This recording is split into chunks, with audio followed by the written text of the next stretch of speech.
This Vietnamese avocado smoothie is one of the most popular recipes on my website. Let me show you how to make it.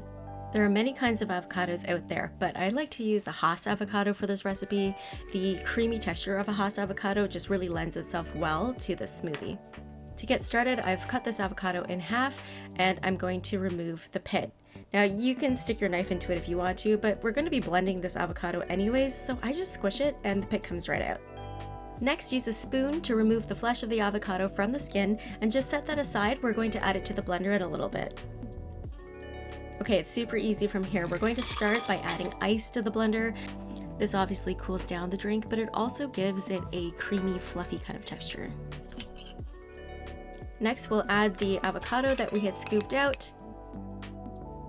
Next, I'm adding a half cup of whole milk to the blender. You can use any milk you like, but I just prefer the creaminess of whole milk. And then I'm pouring in a couple tablespoons of condensed milk. Condensed milk is one of my favorite ingredients to use. It's so sweet and rich and creamy, but a little does go a long way. So I would start with a little bit, blend it, taste it, and then see, okay, do you want to add a little bit more? Because you can always add more, but we can't take it out. Okay, I'm just gonna pop the lid on here and we're going to blend this on high. If you have an ice crushing mode on your blender, I would start with that and then just move to a high setting. If you don't have an ice crushing mode, that's fine, it will still work. When you're done blending it, you can check the consistency. If you find that it's too thick, you can add some more milk. If it's too thin, you could add some more avocado if you have it. And if it's not sweet enough, you can add some more condensed milk. To serve, we're going to pour this into a tall glass and serve with a thick straw. If you want to, you could serve it in a bowl instead and eat it with a spoon.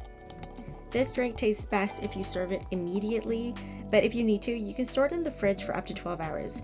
But after a while, the avocado will start to oxidize and become gray and the flavor changes, so I wouldn't leave it for too long. If you'd like to see the printable version of this recipe, I'll leave a link below to my blog post on my website. But otherwise, if you enjoyed this recipe, please give it a thumbs up and subscribe to see more videos from me. Thanks for watching.